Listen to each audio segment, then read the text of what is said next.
Meu corpo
Sopra sobre nós o teu vento.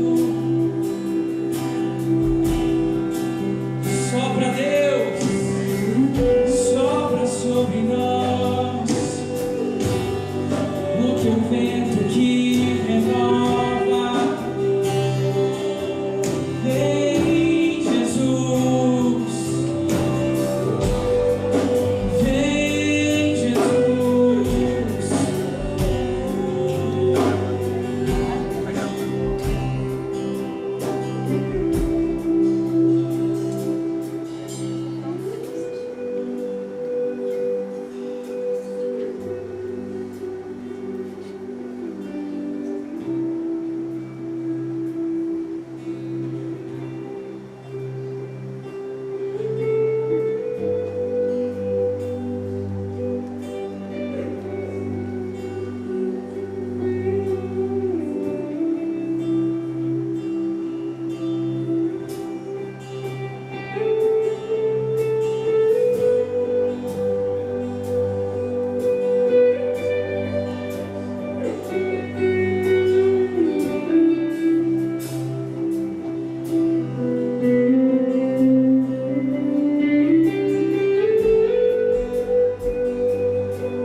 Tua presença é real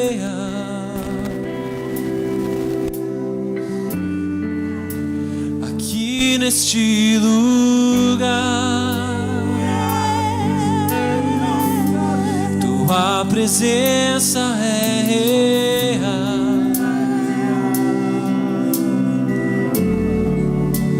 aqui neste lugar.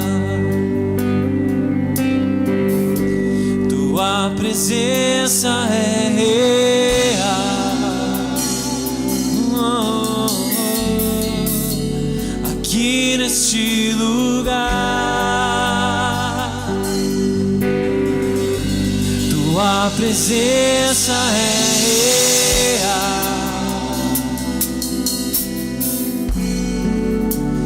aqui neste lugar.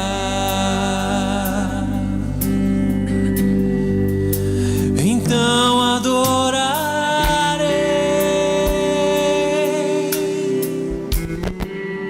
então eu louvarei,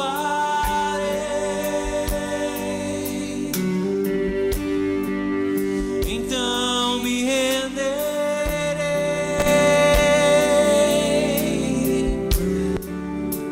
totalmente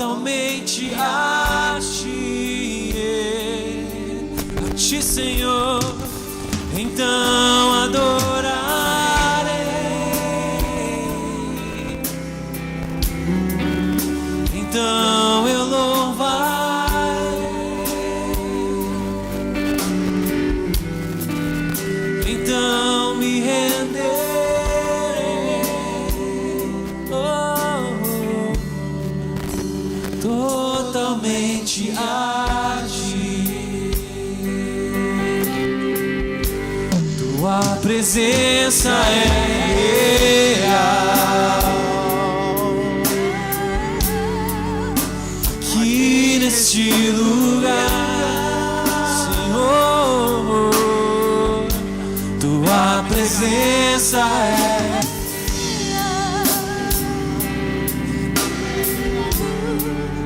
aqui neste lugar. Tua presença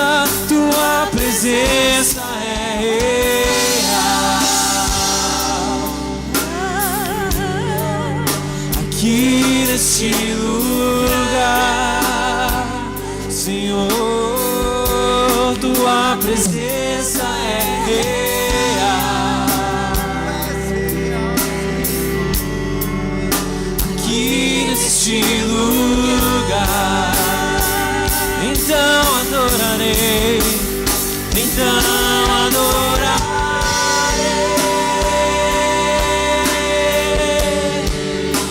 então eu louvarei, Jesus, então me renderei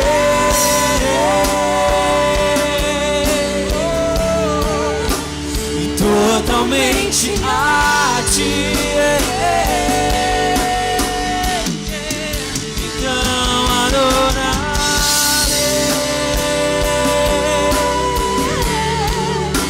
Então eu louvarei,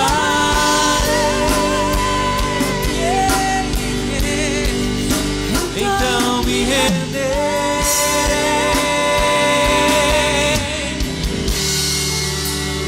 totalmente a ti.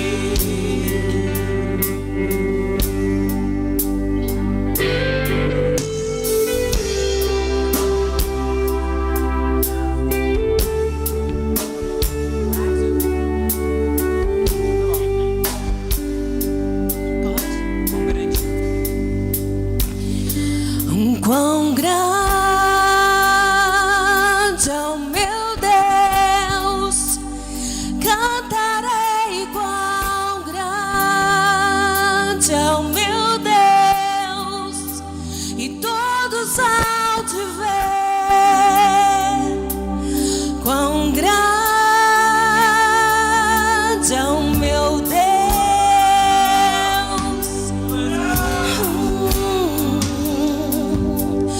Quão grande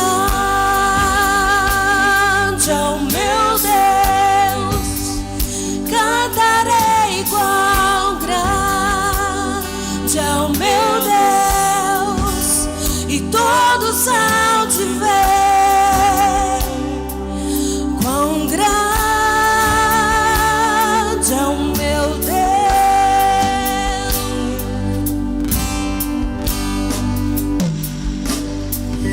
Com o esplendor de um rei,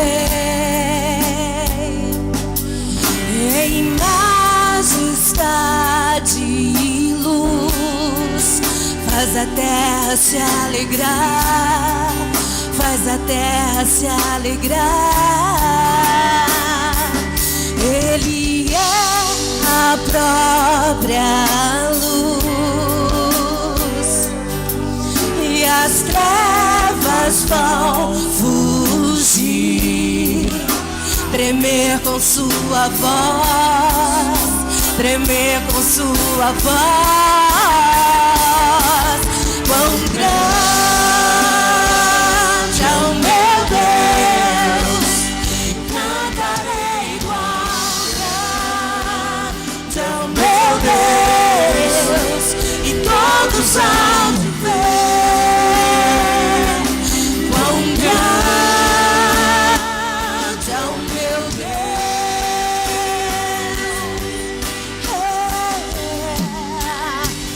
Quão grande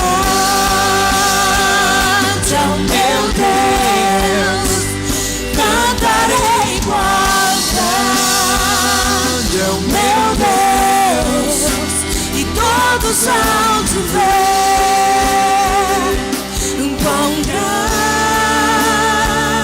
é o meu Deus.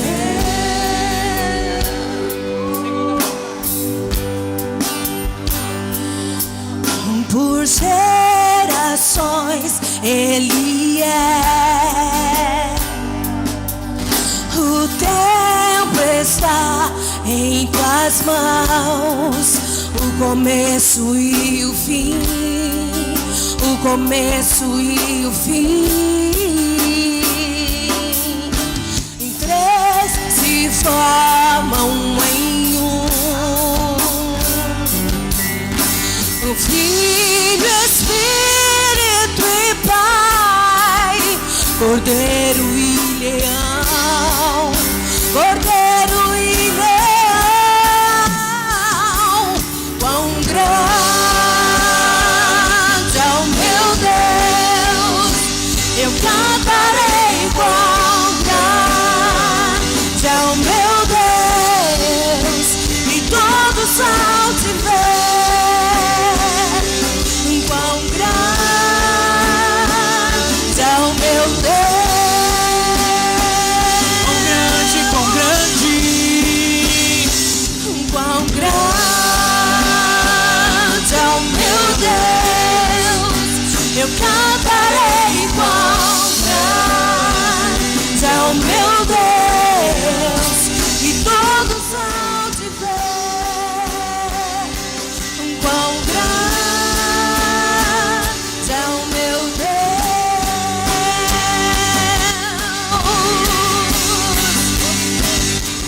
Sobre todo nome eu sei, tu és digno de louvor. Eu cantarei. Quão grande é o meu Deus.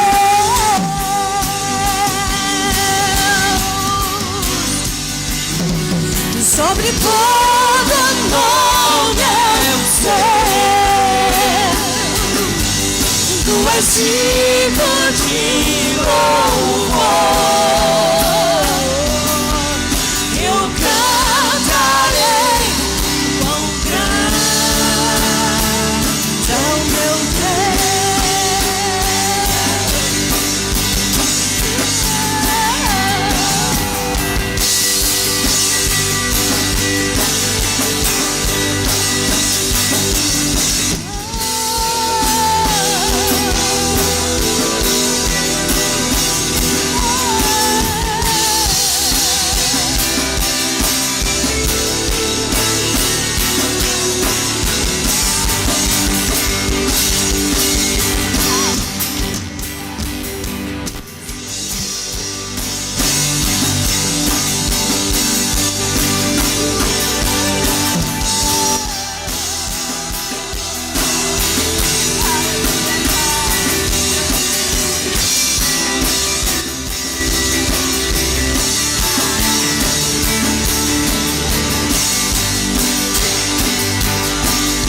sobre todo nome, sobre todo nome eu sei,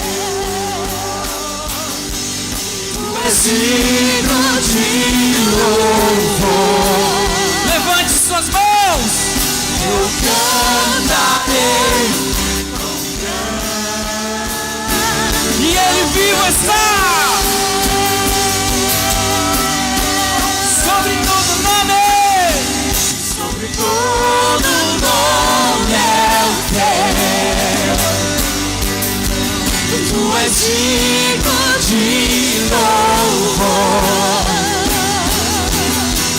Eu cantarei. Quão grande é o meu Deus,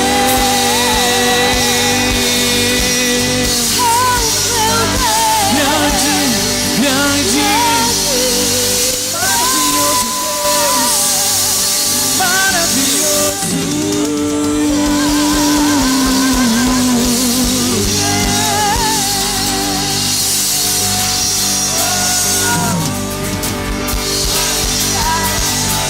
Grande, não há outro, não há outro, não há nada que se compare a ti, Deus.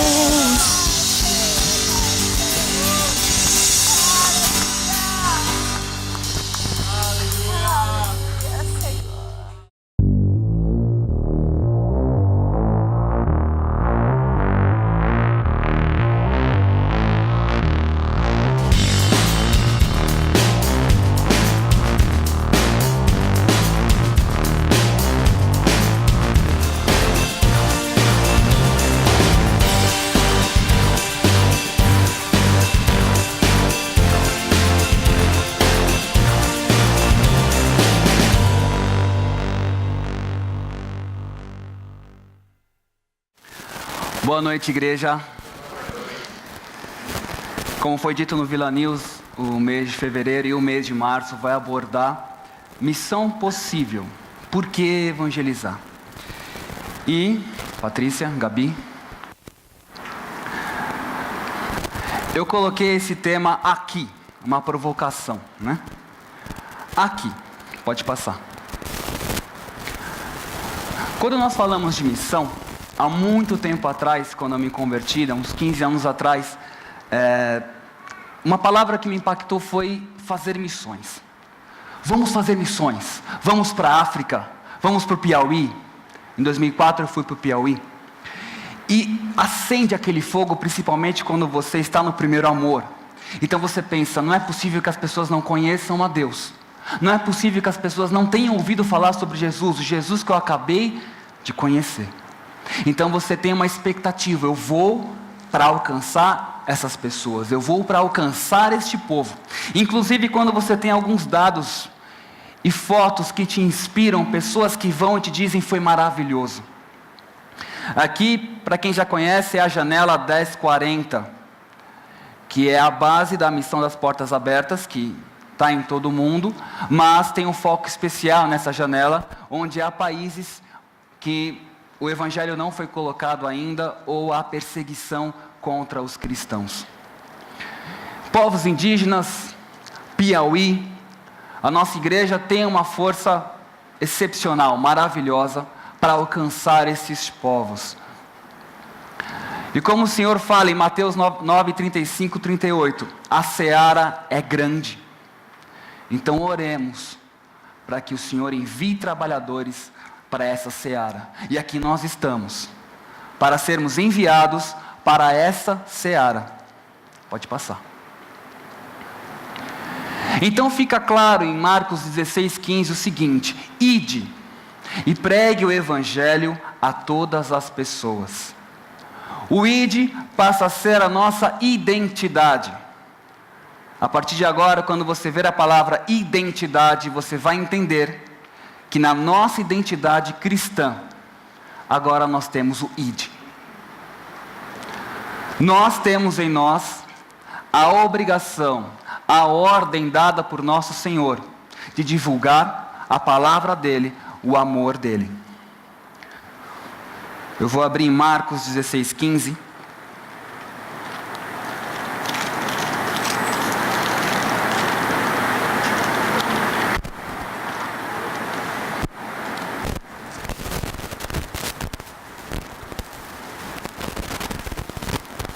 Então, Jesus disse: ide pelo mundo inteiro e anunciem as boas novas a todas as pessoas. Essa é uma ordem. Nós temos essa ordem. A partir do momento que nós conhecemos a graça e o amor de Deus, nós temos essa obrigação de ir e anunciar. Agora, a palavra ir conota que nós devemos sair. E naquele primeiro amor, nós acabamos indo para muito longe, né? Pode passar. Só que em Atos 1:8, Atos 1:8,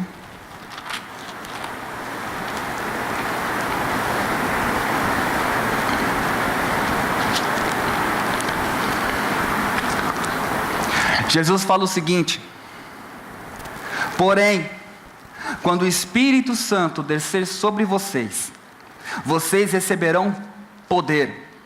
No grego, dínami. Agora, o que significa dínami? A palavra dínami no grego tem 3 traduções além de poder: virtude, habilidade e força. Quando você recebe poder, não é poder de super-herói. Na verdade, esse poder dado por Deus são coisas naturais ou milagrosas que vão acontecer na sua vida espontaneamente. Por exemplo, virtude. Eu posso muito bem pregar a palavra de Deus usando a gentileza. Eu, sendo gentil, pode fascinar uma pessoa nesse mundo onde a gentileza é algo raro. Virtudes lembram características, caráter, habilidade. Eu sou pedagogo, sou psicopedagogo e sou teólogo. O que você é? Aí vem a outra pergunta: o que você tem usado para transmitir o ID, o amor de Deus? Eu consigo dar uma aula e falar do amor de Deus no meio dessa aula, sem que a instituição escolar consiga me privar disso. É possível. É possível que você consiga evangelizar usando as suas habilidades, além das suas virtudes. Não é uma separação entre o que eu faço secularmente e o que eu faço dentro da igreja. O sagrado pode sim ser usado no seu cotidiano e deve ser usado no seu cotidiano, porque é o Espírito que nos conduz. E Ele vai usar nossas virtudes, nossas habilidades e nos dará força, ousadia, para falar do amor de Cristo. E esses três juntos você pode considerar poder. Então, quando você lê esse versículo de novo: porém, quando o Espírito Santo descer sobre vocês, vocês receberão poder. Sim, poder, ousadia, virtude, habilidade, dons, força, para ir e falar de Deus. Ide. Essa é a nossa identidade. Amém? Próximo. Mas não ganhamos poder para usar somente quando nós vamos para tão e tão longe. É maravilhoso os projetos que nós temos no Piauí, em outras igrejas tão distantes, na África. Isso é necessário. Mas aí, eu achei essa figura e ela representa aquilo que eu quero dizer. Antes de dizer ao mundo, diga ao seu vizinho. Repara, voltando em Atos 1, que Jesus, ele continua dizendo o seguinte: vocês receberão poder e serão minhas testemunhas, em primeiro lugar, aonde? Em Jerusalém, em toda a Judéia, Samaria, até nos lugares mais distantes da terra. Jerusalém, hoje é o foco.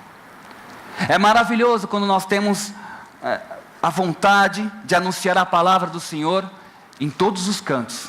Obrigado, Paulo. Essa vontade é genuína. Aliás, é o projeto de Deus. Mas, em que condição nós estamos indo? Eu tenho a minha experiência pessoal e não foi legal. Em 2004, eu fui para o Piauí. Foi maravilhosa a viagem. Foi uma experiência maravilhosa. E eu fiquei pensando comigo mesmo: será que eu sou um missionário? Eu fiz mímica, eu fiz teatro, eu preguei em Desejado, em Campina Dourada. Mas depois eu fiquei pensando: será mesmo que aquilo que eu fiz lá, eu faço aqui? Será que é necessário que eu me distancie para fazer a vontade de Deus? E a minha casa? E os meus pais que não conhecem a Deus? E os meus irmãos? Eu sou o sacerdote da minha casa. Eu era naquele momento, quando eu estava na minha casa. E eu sei que quando eu voltei do Piauí, eu pensei: eu fiz tudo o que pude lá. 100% eu me empenhei na obra de Deus. Mas eu não movi um dedo pela minha casa. Eu abençoei os confins da terra. Mas e Jerusalém? Como ficou? Eu não usei nenhuma habilidade minha, não usei nenhuma virtude. Eu não lavava a louça. Eu não arrumava a cama. Adolescentes. É o que eu tenho ensinado para eles. Eu não fazia nada que pudesse orgulhar os meus pais. Na verdade, a única diferença que tinha em casa é que agora tinha um crente entre nós. Eu. Nada mais. Então, eu procrastinei Jerusalém na minha vida. E dei total atenção aos confins da terra. Demorou para eu entender isso. Mas demorou muito. Tanto que só no meu casamento, há 2 anos atrás, eu dei o primeiro beijo no meu pai. Meu pai nordestino, cabra macho, beijar não é com ele. Agora, eu tive que quebrar essa barreira. Meu pai nunca disse a frase eu te amo. E eu devia ter feito esse movimento quando eu me converti em 2000. Estou falando de 2013. 13 anos depois eu me toquei. E depois que eu casei, na partida para a lua de mel, eu dei um beijo no meu pai. Meu pai desmoronou. Foi a primeira vez que eu senti que eu estava pregando para Jerusalém. Foi a primeira vez que eu senti que eu estava usando o poder que o Espírito Santo me deu de uma forma genuína. Eu estava evangelizando meu pai através de um beijo. E hoje, oi pai, tchau pai. Ele é meio durão, não é? Ele, oi. Não tem ainda o jogo de cintura para dar um abraço, um beijo, mas não importa. Eu sei que a visão dele sobre mim mudou totalmente. Eu estou correndo atrás do tempo, deveria ter feito isso antes. Agora estou pregando em Jerusalém. Coloquei 4 fotos. Uma mãe fazendo carinho no seu filho. Ela está evangelizando ele, acredite. Ela está usando a virtude de mãe, a habilidade de ser mãe, para cuidar do seu filho. Para que um dia, quando o Senhor for apresentado de uma forma consciente para ele, ele possa ver Jesus na mãe dele. Ela me deu carinho, ela me deu amor, ela cuidou de mim, ela me bateu quando eu precisava e eu aprendi. Ela me corrigiu, depois, quando adolescente, e agora eu entendo quem é o Senhor. Na faculdade ou na escola, quem conhece o Rafael Barros? Ele não está aqui hoje, ele viajou. O goleiro da nossa igreja. Eu evangelizava ele na escola. Eu usei a minha habilidade para ensiná-lo sobre o Evangelho. Hoje ele está aqui, não aqui, né? Agora. Mas ele está aqui no olho vivo, firme, meu melhor amigo. Usei a habilidade da amizade para isso. No trabalho, confesso que eu tenho a facilidade de ter uma chefe cristã, reteté, aquela que me cobra como é que eu estou. E aí, está cuidando bem dos seus adolescentes? Está na igreja? Está cuidando bem da sua esposa? É quase uma pastora para mim, é mais pastora do que chefe. Graças a Deus eu tive essa facilidade. Antes não tinha. Mas no trabalho, quando eu dou aulas, eu consigo transmitir, é proibido evangelizar dentro de uma escola, isso é óbvio. Mas eu consigo transmitir o amor de Deus, com a minha ousadia, e através do meu ensino, com matérias que não lembram nada, o Evangelho. Mas é uma responsabilidade minha, usar o poder que o Espírito Santo me deu, para anunciar o Evangelho, não importa como, desde que seja decente, e desde que seja compreensível. E os alunos entendem, mas como é que eu faço isso? Eu ensino a moral, eu ensino a como se comportar numa sala de aula, a como se comportar com os colegas, a não fazer bullying, que é a minha maior bandeira dentro do colégio. Eu tenho projetos contra bullying, e muitos alunos, no último dia desse projeto, choram, dizendo, olha, eu sofro bullying, você pode me ajudar, professor? Que vontade de falar de Jesus. Mas a língua, eu chego no limite, porque eu não posso. Mas é um limite que ele entende, ele sabe quem eu sou, ele vê as minhas fotos no Facebook, ele sabe que eu prego no acampamento de adolescentes, ele sabe que eu sou líder de adolescentes, eu só não posso expor. Mas eles me seguem, eles curtem meu Instagram, eu pregando no curso de adolescentes, e um adolescente que não tem nada a ver na escola curtiu minha foto e perguntou, professor, você é crente? Sou. Nossa, que animal! É.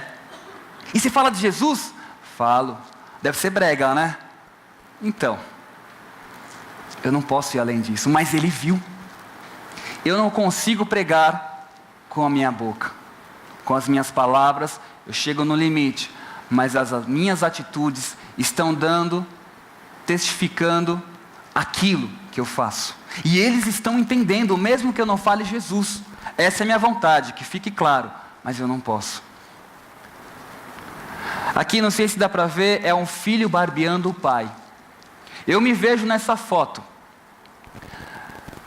Hoje, eu beijo meu pai. Isso para mim foi uma vitória. E foi engraçado, porque quando o filho se casa, ele tem automaticamente o comportamento dos pais. Aí eu entendi o que significa, se você quer conhecer uma pessoa, conheça os pais dela. Conheça ela na frente dos pais dela. Eu sou o meu pai. E estou filtrando aquilo que é bom e tentando tirar o que é mal. Por quê? É difícil. E o beijo que eu dou agora do meu pai me ajudou, me empurrou. Entenda que o evangelismo que eu dei ao meu pai também mudou a mim. É um efeito espelho. Porque o meu comportamento está mudando, minha esposa está aí. Ela é prova. É difícil? É. Imito meu pai, que é separado da minha mãe, algumas vezes? Sim, infelizmente. É automático, eu fui criado com eles. Eu nunca vi os meus pais se beijarem, eu nunca vi os meus pais darem as mãos, eu nunca vi os meus pais conversarem. Em 28 anos, eu nunca vi. Isso existe. Morando na mesma casa. Sai de casa, nem pensar, nordestino não faz isso. Meu pai diz isso. E quando minha mãe saiu, foi uma explosão na minha casa, que eu tive que segurar. Então não foi simples a minha criação. E só agora a ficha está caindo para algumas coisas. Inclusive, o tratamento com os meus pais. E isso requer perdão. Beijar o meu pai significou que eu perdoei o meu pai no dia do meu casamento. Na hora que eu abracei ele, que os convidados estão esperando, aquele momento que todo mundo se abraça, tá, os padrinhos vão saindo. Pai, eu te perdoo. Eu acho que ele não entendeu nada. Mas quando eu dei o beijo, as coisas se encaixaram. Então, não é necessário nós estarmos tão longe para usar o poder que nós recebemos. É aqui e agora. É na nossa família. Inclusive, 1 Timóteo 5:8 tem um versículo muito forte. E ele virou a minha cabeceira psicológica. Eu tenho que lembrar disso todo santo dia.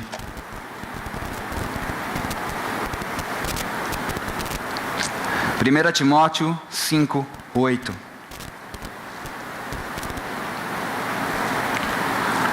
Porém, aquele que não cuida dos seus parentes, especialmente dos da sua própria família, negou a fé e é pior dos que não creem. Você negar a sua família é pior do que você não crer em Deus. Paulo está fazendo essa comparação. Ela é meio estranha, né? Comparando aos que não creem. Mas na verdade eu entendi. Você diz que crê em Deus, mas não cuida da sua família, a sua crença está sendo em vão.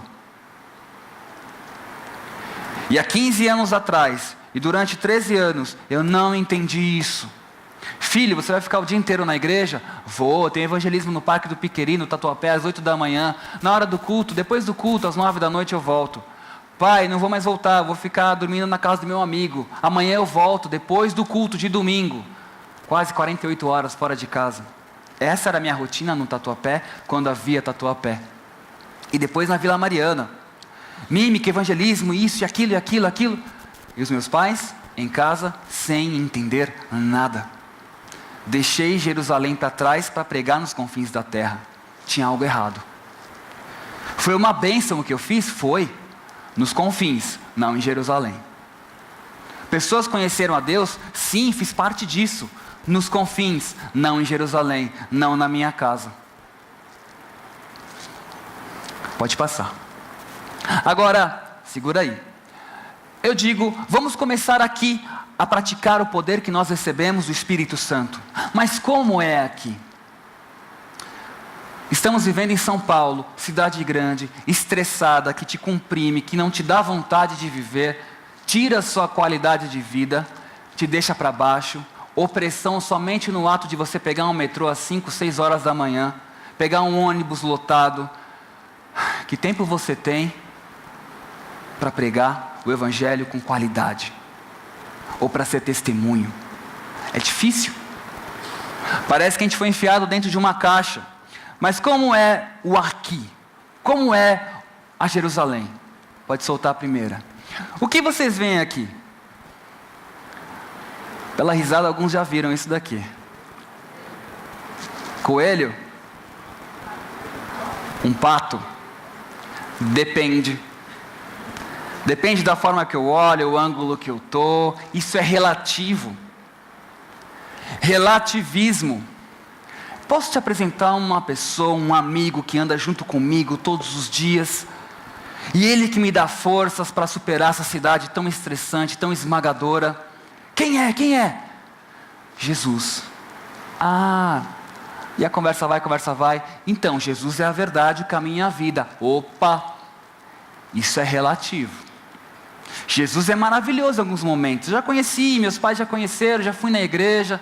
É relativo, viu? Em alguns momentos Jesus é a verdade, em outros ele não sabe explicar muita coisa para mim. Isso é relativo. Tudo agora é relativo. Não existe mais uma verdade absoluta. Há muitas verdades que você torna absoluta. E para confrontar isso, você não pode. Eu não posso confrontar uma pessoa que tem uma verdade absoluta, porque é o ponto de vista dela. Estou desrespeitando. Então eu sou antigão, eu sou quadrado. Eu não sou swag, não é? Swag, sabe o que é swag? Cara legal, despojado, boné de aba reta, descolado, não é? Eles sabem. Swag em inglês é legal, descolado, um cara gente boa, divertido. Então, é muito relativo você falar de uma verdade absoluta. Só falar. Segundo, individual egoísta. Se não estiver dando para ver, é um mendigo e uma pessoa passando por ela e uma sombra virando o pescoço. Não olhe para o mendigo, vai. Não olha. Hoje nós tivemos uma experiência com isso. Nós passamos por um mendigo que estava no ponto de ônibus, todo deitado, e a Camila falou: vamos parar. Está muito sol e esse cara está sofrendo. Eu falei: mas olha, ele escolheu ficar no chão, ele poderia estar no banco de ônibus, está vazio. Vamos parar. Amém, vamos parar. E paramos. Aí eu dei uma garrafa d'água, a Camila saiu do carro. Ei, você está bem? Está muito sol aqui, vai para o banco. Não. Ele não quis ouvir. Então, nós poderíamos ter sido egoístas e simplesmente ir embora. Eu estava sendo egoísta.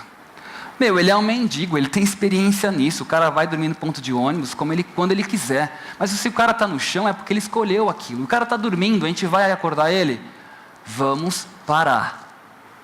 Vamos parar então. Foi uma ordem. E paramos. Ele não quis ouvir. A Camila tentou. Deixamos uma garrafa d'água lá, ele ignorou ela, fizemos a nossa parte. Mas é por experiências assim, até aqueles que recebem ajuda estão ficando egoístas, individuais, porque tem medo, insegurança, não sabe com quem está falando.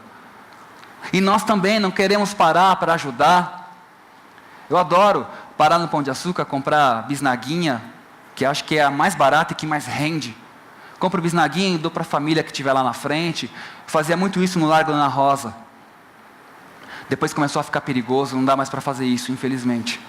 Mas eu faço isso. Barato, rende bastante, tem para todo mundo. Mas é difícil. Principalmente em São Paulo, uma cidade que te dá uma insegurança, te dá medo. Você não pode andar depois das 7 da noite. Inclusive, eu fiquei sabendo que um colega meu, há 2 dias atrás, foi assaltado às 5 horas da manhã.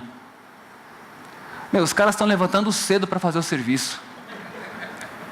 E ele falou o típico, né? Um vai dirigindo, o outro não garupa. Você vai olhar uma moto, eu olho uma moto chegando perto de mim com uma garupa, vidros fechados, eu já olho para trás, ver se tem espaço para mim dar ré se for necessário, para eu dar ré se for necessário. Ou eu já fico na frente, na faixa do pedestre, caso seja necessário, eu já viro com tudo e vou embora. Você começa a ter macetes, malandragens urbanas. E qual o tempo que você tem para se preocupar com o próximo? Difícil. Mais um. Consumista. Aí é difícil. Inclusive, principalmente no Black Friday, né? É difícil. Eu preguei para os adolescentes no Black Friday um dia depois e toquei nesse assunto. Quem fez compra no Black Friday? Todo mundo, nada contra, ok? Mas existe um movimento para sempre te deixar alienado, para sempre te dar opções para você consumir, detonar a sua saúde financeira. E aí você precisa consumir mais. Gula. Se alguém te perguntar o que é o pós-modernismo, está aqui. Vivemos na era pós-modernista. Poxa, isso é muito confuso, não é não? Tudo é relativo, individual e consumista. Pós-modernismo. Não existe mais verdades absolutas. Pense em você mesmo, se satisfaça. Comercial de margarina, sabe? Ou pão de açúcar. O que você faz para ser feliz? Para ser feliz, o que você faz? Busca a felicidade de alguma forma, vai. Ou compre manteiga, você será feliz. Próximo. Parou.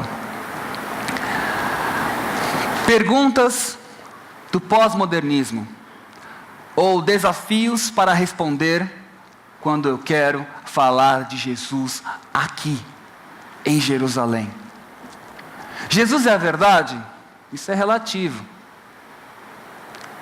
Terei que mudar quem eu sou? Isso é individual. Por que você quer mexer no meu caráter? Estou bem, obrigado. Jesus vai ter que me mudar? Eu serei transformado? Para quê? Qual é a necessidade disso? O que Ele pode me dar? Aqui é delicado, hein? O que Ele pode me dar? Eu chamo de efeito universal.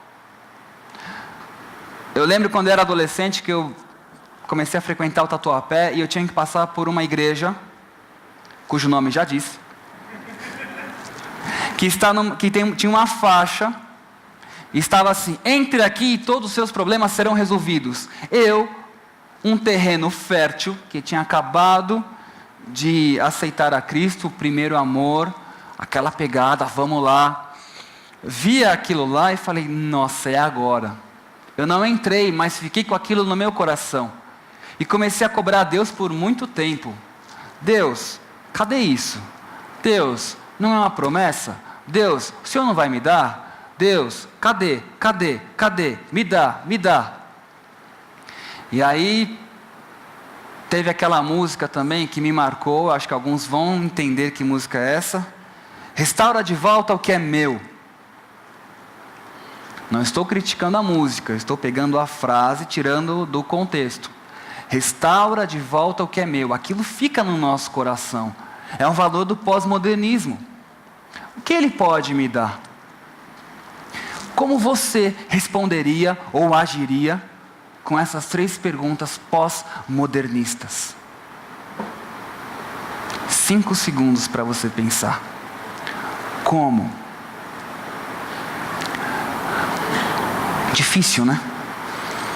Se você colocar agravantes como falta de segurança, política desabando, o triplex do Lula, tanta informação que você recebe te desanima. Eu parei de ver notícias quando eu vou trabalhar, porque eu já chego no trabalho estressado. Isso te afeta? Sim. Como eu vou falar de Jesus? Com tantas coisas martelando contra nós. Como eu vou pregar em Jerusalém? Se tanto eu tenho que responder. É necessário que nós falemos de Jesus para aqueles que estão próximos de nós.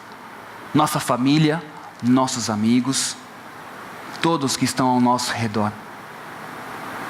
Como? Como você dribla isso? Agora, coloquei aqui a preocupação de como responder isso para você agir e evangelizar. Saiba que o Senhor te deu virtude, habilidade e força para você responder essas 3 perguntas. É possível sim. Não é necessário você ler 17 livros teológicos para entender isso daqui.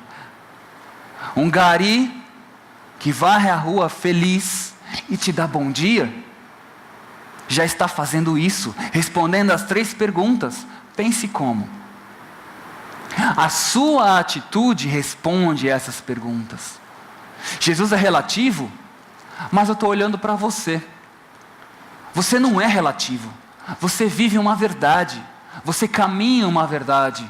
Você não é tão flexível quando se diz sobre valores morais. Você vive o que você fala. Você já respondeu uma pergunta. Cara, eu sou podre. Eu perto de você imagino que eu não sou ninguém.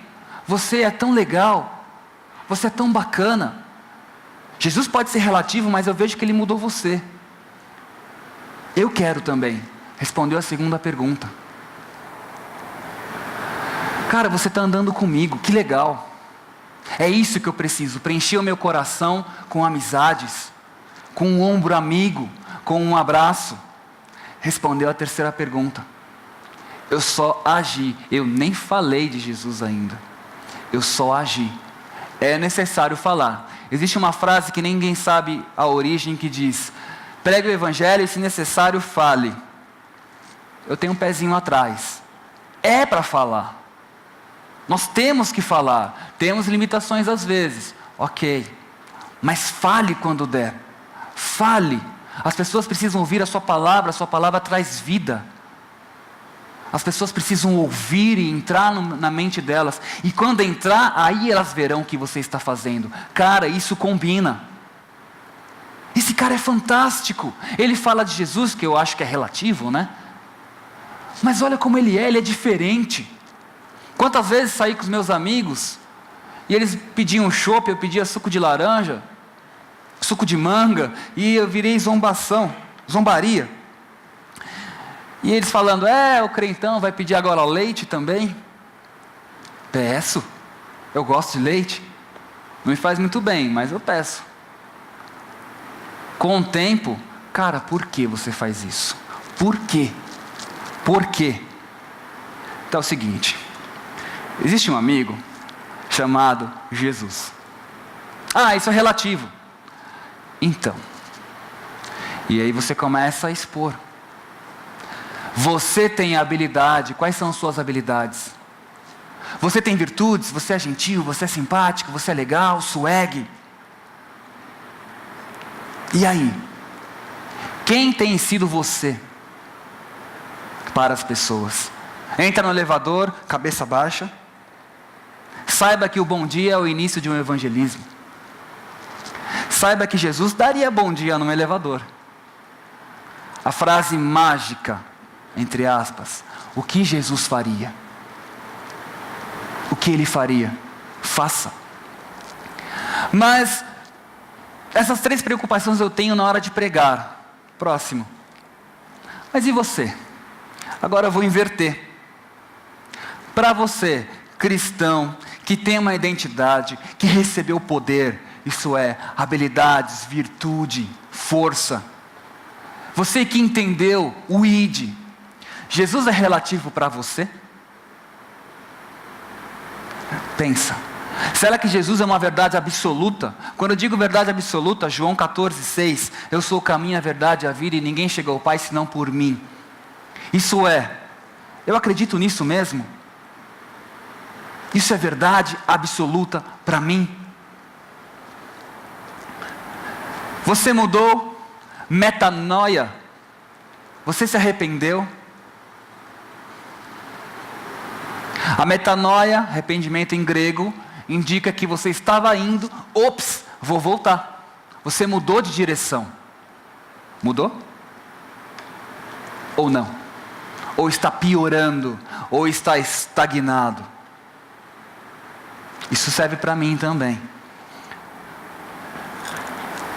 Como você tem preenchido a sua vida, o seu coração, os seus lamentos, as suas perdas, os seus momentos ociosos? Como você tem preenchido? O que você anda consumindo? Será que o que você anda consumindo está te consumindo? Antes de nós falarmos de Jesus, passando por esses 3 desafios, nós temos que responder a esses desafios a nós mesmos, por nós mesmos. Esse é o grande desafio. Agora, como fazer tudo isso? O que te impede de falar? Referente a essas 3 perguntas. Pode passar. Mais um. O que é isso? O sal. Próximo. Mateus 5,13. Vocês são sal da terra. Se o sal perder o seu sabor, para nada serve. Se nós não respondermos essas 3 perguntas, nós não temos gosto algum. Exceto para ser jogado fora e pisado pelos homens. Isso é, não faremos diferença alguma. As pessoas estão cansadas de tanta comida sem gosto. Eu, na verdade, literalmente não sentia gosto de comida nenhuma. Por quê? O meu pai, pobre, sem dinheiro, não tinha condições de comprar coisas maravilhosas, então ele comprava o arroz, feijão e bife, que na verdade o bife dele é lendário, é maravilhoso. Mas era só aquilo. A Camila me ensinou a ter um paladar seletivo. Hoje, eu sei o que é comida boa e o que é comida ruim. Voltando, as pessoas estão esperando algo que tempere a vida delas, porque para elas está na mesma. As pessoas ficam 3, 4 dias curtindo o carnaval, mas quando voltam, vocês já sabem, são as mesmas coisas rodando na cabeça quando vão dormir na quarta-feira. E literalmente na quarta-feira estão só cinzas, só o pó. Só. Porque nada temperou a vida delas. Apenas jogou uma pimenta. Teve uma adrenalina, um gosto arrepiante, mas depois... Então as pessoas esperam que nós sejamos sal, que nós façamos a diferença. Próximo. Luz. Nós estamos aqui brilhando, mas será que brilhamos lá fora? Será que ao recebermos essa luz, esse poder que Deus nos deu, estamos brilhando com nossas virtudes, habilidades e força? Próximo. Vocês são a luz do mundo, não se esconde uma cidade construída sobre um monte. Quem já viajou de avião, já viu as cidades lá embaixo. De noite é só luz, luz, luz, luz. Ninguém acende uma lamparina e a esconde, não faz sentido. Eu acendo uma lamparina quando dá um blackout, pego uma panela e coloco por cima. Eu sou doido. Mas traz isso para o espiritual. Vocês foram acesos, eu fui aceso. Será que eu estou me escondendo lá fora? Próximo. Assim brilhem diante dos homens, para eles verem suas boas obras. Boas obras com quê? Habilidade, virtude e força. E glorifiquem ao Pai Celestial que está no céu. Não se preocupem em tentar responder as 3 questões para os outros. Preocupem-se em ter certeza que Jesus é a sua verdade absoluta, que você realmente mudou e que você consome aquilo que te faz crescer e te edifica. Quando você menos esperar, você está fazendo uma boa obra para alguém. E alguém vai dizer, esse Deus é o Deus que realmente deve ser pregado, é o Deus realmente que eu quero conhecer. Isso é amor. Próximo. Então, que nós sejamos sal, que nós sejamos luz, que nós pensemos em nossas famílias, como aqueles que devem receber o nosso amor, através das nossas virtudes, da nossa habilidade e da nossa força. Eu queria convidar você a ficar de pé. Ricardinho, os músicos.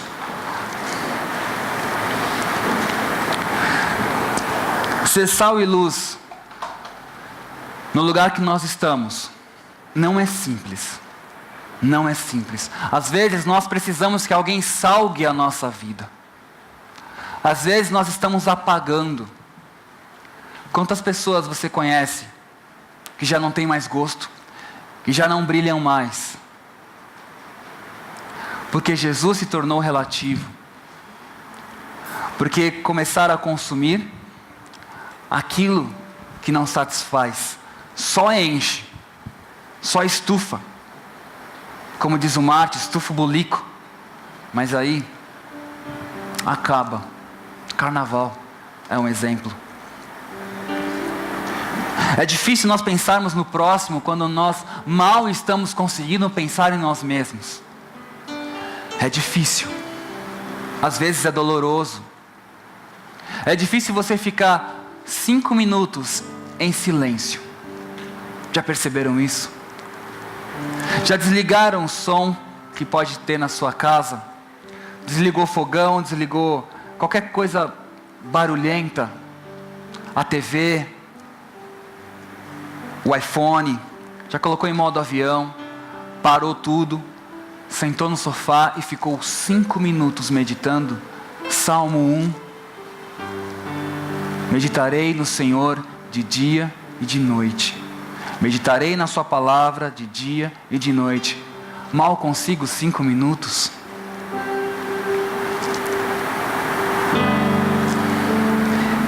Eu vou orar para que o Senhor nos abençoe,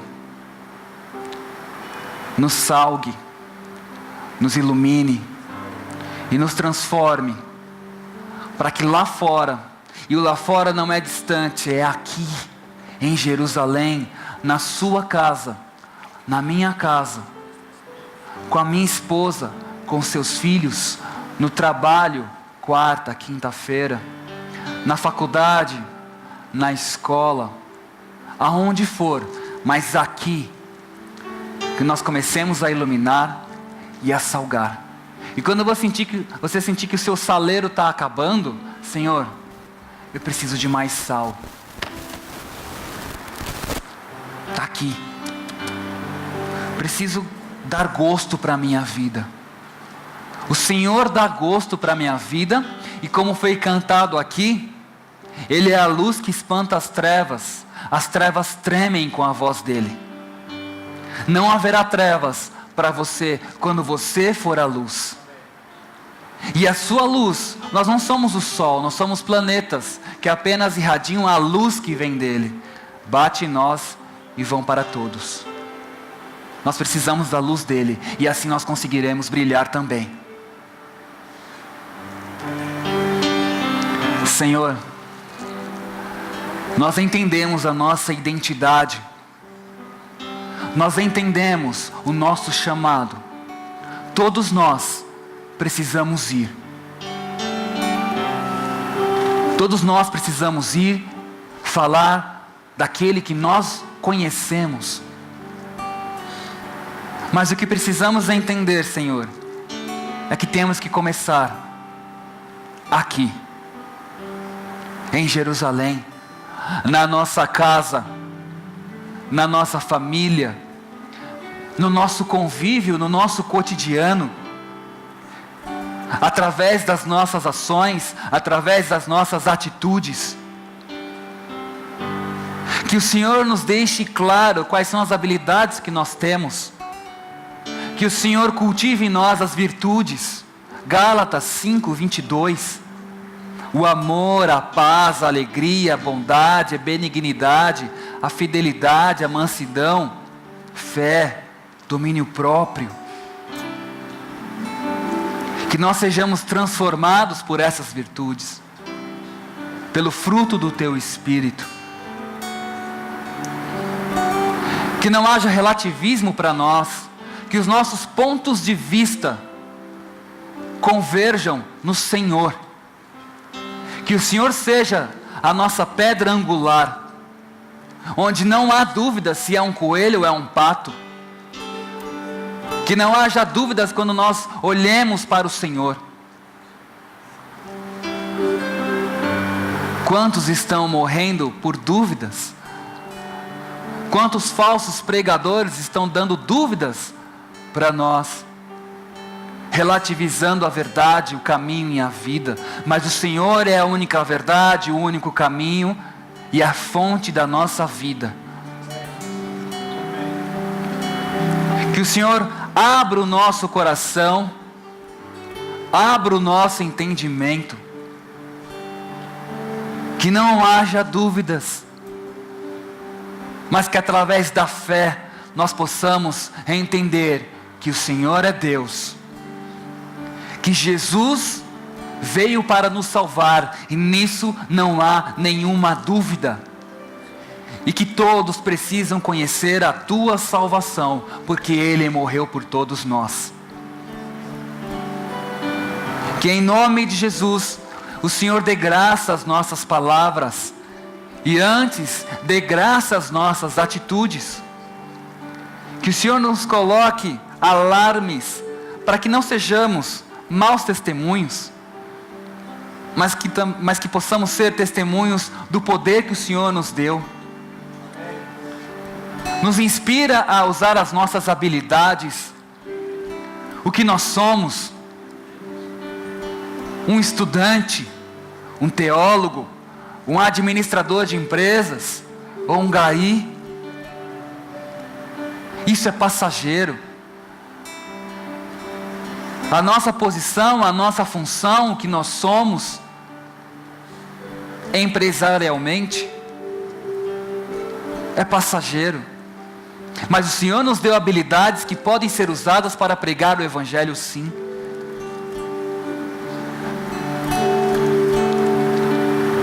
Que nós não separemos o secular do sagrado, mas que tornemos a nossa vida sagrada, santificada ao Senhor, em todos os momentos, em cada música que ouvimos, em cada atitude que nós tomamos, em cada filme que nós vemos, tudo. O Senhor não seja envergonhado, mas que as nossas boas obras, fruto das nossas habilidades, virtude, força, frutos do poder, fruto do Teu Espírito Santo, possa fazer a diferença em nós e naqueles que seremos sal e luz, em nome de Jesus. Amém.